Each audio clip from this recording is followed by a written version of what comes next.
मोहतरम हजरात, बनी इसराइल पर अल्लाह तबारक व तआला के बेशुमार इनामात थे, लेकिन इन सब इनामात के बावजूद ये कौम अल्लाह ताला की हुक्म उर्दूली किया करती थी, और जितनी नेमतें इन्हें अल्लाह ताला की तरफ से मैसर थी, ये इतनी ही ज्यादा अल्लाह ताला के हुक्मों को तोड़ रही थी। तो इससे पहले मैंने मकाम तीह के मुतालिक जो इन पर अल्लाह ताला की तरफ से एक जिल्लती और एक अजाब मुसल्लत हुआ था, यूट्यूब पर एक वीडियो बनाकर डाला है, आप भी उसे सुने, बहुत ही अच्छी मालूमात है। तो मकाम तीह के मुतालिक मैंने उसमें बहुत कुछ बतलाया है। अब यहाँ पर ये बतलाने जा रहा हूँ कि मकाम तीह जो अल्लाह ताला की तरफ से उनके ऊपर ये मैदान तीह जो था, ये एक अजाब था कि सुबह जहां से चलते शाम को वहीं पर पहुंच जाते, गोया कि वो कोलू के बेल बने थे, जहां से चलते वहीं पर आकर के दोबारा रुक जाया करते थे। तो ये अल्लाह ताला की तरफ से एक अजाब था 40 साल के लिए, और इस मुद्दत के अंदर जितने लोग थे उस मैदान के अंदर 40 साल में सब मर गए थे, सिवाय 2 लोगों के, एक यूशा बिन नून, एक कालिब बिन योकन्ना।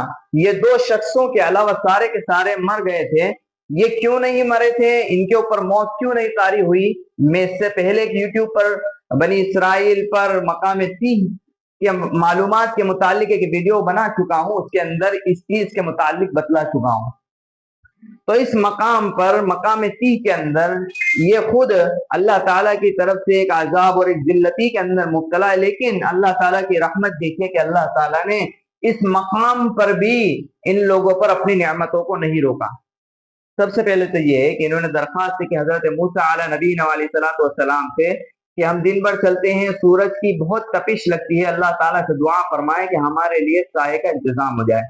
अल्लाह ताला ने एक बादल भेजा और ये उसके साये में रोजाना चलते और सफर करते।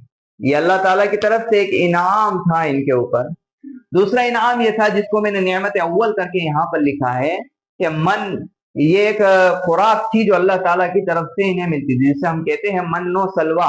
तो ये मन्नो सलवा कहाँ से आया है? ये वही नेमत है जो अल्लाह ताला ने बनी इसराइल पर नाजिल फरमाई थी।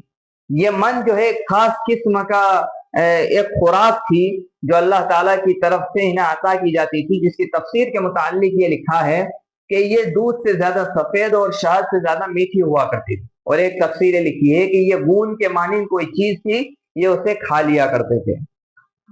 और इसका भी एक वक्त था अल्लाह ताला की तरफ से मुतय्यन, यानी सुबह सादिक से लेकर के तुलुए आफताब तक ही ये चीज मयसर होती थी, इनको मिलती थी, उसके बाद ये चीज उनको नहीं मिलती थी। अच्छा, इसके अलावा एक चीज और भी थी कि ये इस चीज का जखीरा अंदोजी नहीं कर सकते थे, यानी जितनी आपको आज जरूरत है आप इतना खा लीजिए, आप उसे इकट्ठा करके नहीं रख सकते। जैसे कि हम लोग करते हैं, फ्रीज के अंदर बहुत सारी चीजों को इकट्ठा करके रखते हैं। अब ये उस चीज का जखीरा अंदोजी नहीं कर सकते थे, अगर करते तो वो चीज खराब हो जाती, उसमें बदबू आया करती थी। लेकिन अल्लाह ताला की तरफ से इतनी छूट थी कि जुमा के दिन का और शनीचर के दिन का ये इकट्ठा कर सकते थे और वो खराब नहीं हुआ करता था, और वो भी इसी वजह से कि ये अल्लाह ताला का हुक्म था। बाकी अगर बाकी दिनों के अंदर अगर इस मन को ये इकट्ठा कर लेते तो वो खराब हो जाया करता था, वो उनके किसी काम का नहीं रहता था। अब आइए सलवा की तरफ। ये एक दूसरी नेमत जिसको मैंने नेमत सानी करके यहाँ पर जिक्र कर रखा है। तो ये सलवा, ये अल्लाह ताला की तरफ से भी एक नेमत थी, जिसको तफसीर के अंदर जिक्र किया है कि ये बटेर थे, और कुछ लोगों ने कहा ये खास किस्म के परिंदे थे जो अल्लाह ताला हवा के जरिए से इनकी तरफ भेज देता था, ये उसे ज़बाह करके जो है खा लिया करते थे।